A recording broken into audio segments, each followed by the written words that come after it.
We are recording the flight.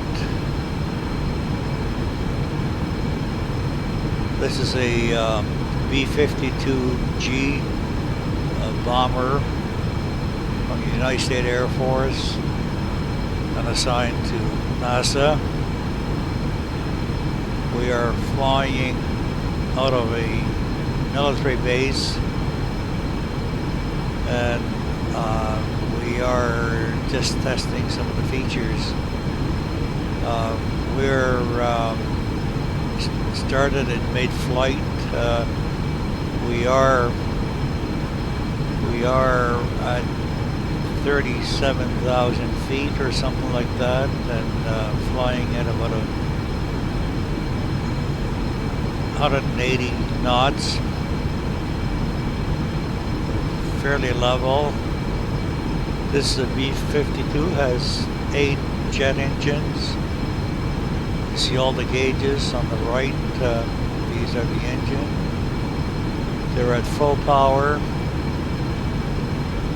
and we are having an easy flight here. This is a very smooth aircraft.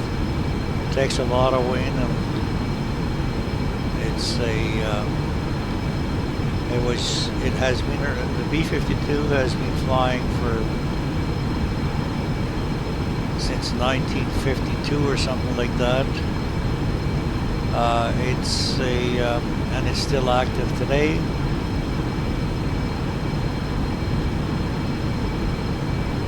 It carried atomic weapons mainly during the Cold War. It used to refuel over Canada on a regular basis, flying out of New York State as an example, one of the bases, the SAC Air Base in New York State. It used to take off and head for Moscow or a Soviet target, and would turn around after a predetermined position, unless of course the war would have had started.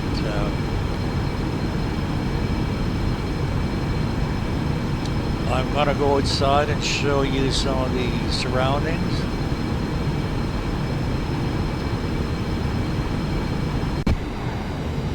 That's what it looks like from following the aircraft. Just going.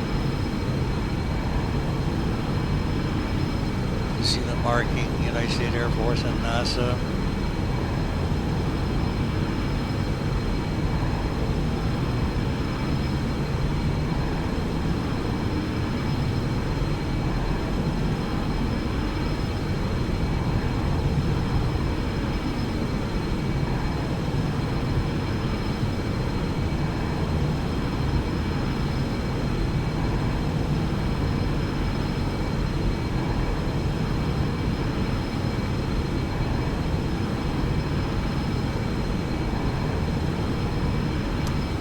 It flies like a whale.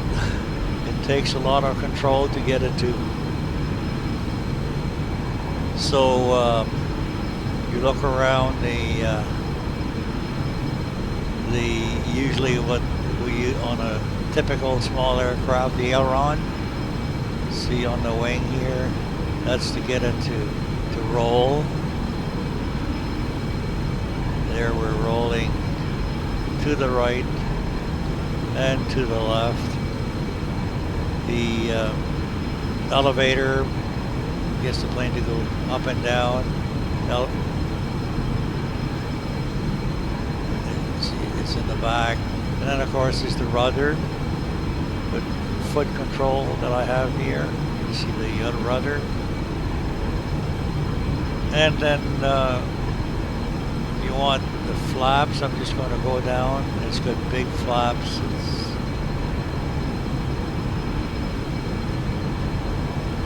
Flaps are fully down. And then it's got air brakes, which is really I pressed better pull the wheels.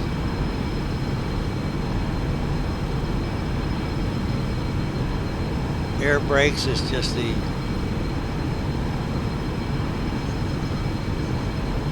short runway.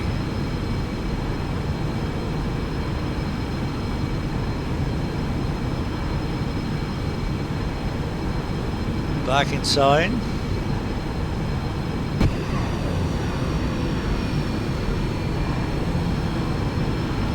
See the typical standard gauges of an aircraft. The attitude indicator, that blue and brown gauge on the left. Altitude in feet. The indicated airspeed IAS on the left there. We're flying at about 168 or something like that. We have compasses. We have vertical speed on the sort of in the middle, vertical speed.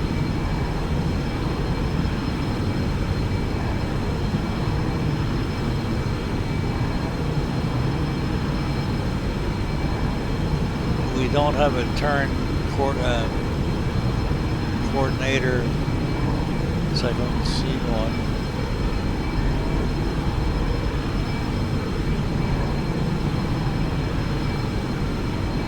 So I can fly the aircraft by just looking at the gauges. You see the gauge, the attitude indicator there, the little plane. Well, that's, I have to keep it in the blue, because if it goes in the brown, it'll eventually hit the ground.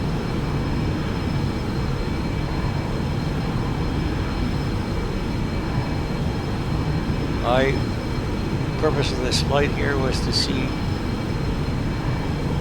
what altitude that I could reach with the B52, 40,000 feet.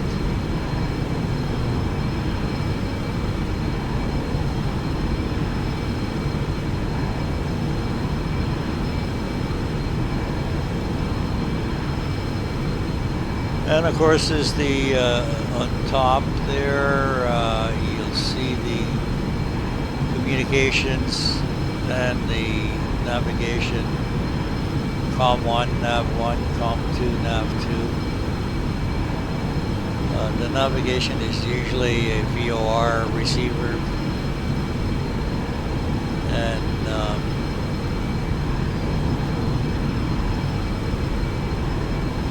usually in conjunction with one of these gauges on the bottom here, it works. So a lot of the navigation that I use when I fly, I will use the VOR beacons to go from point A to point B.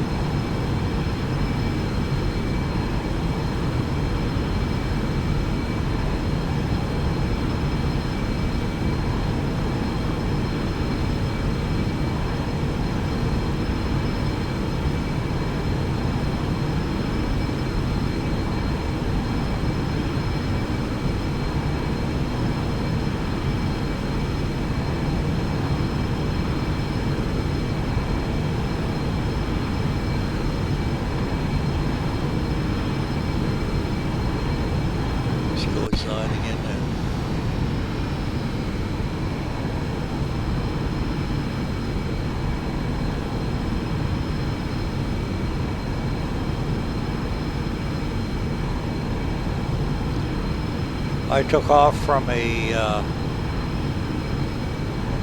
United States Air Force base, and I don't even know what from what part of the United States, but it's in the United States. I could go and check, and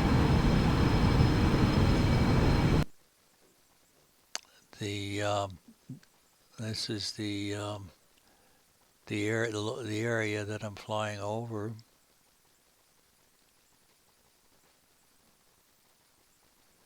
There's my plane right here.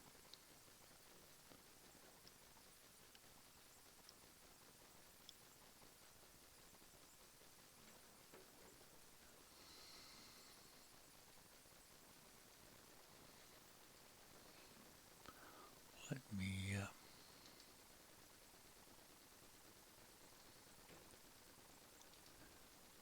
See B52-G, NASA, heading 352, altitude just over 40,000 feet, speed, and I'm going 323 knots, climb angle 0.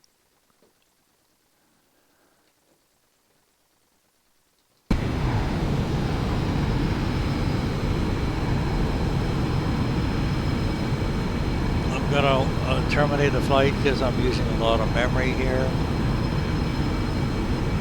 So if I want to upload the flight on YouTube, I gotta keep it down to a manageable level because it takes forever to upload a large file on YouTube. So I'll end the flight, terminate the flight here.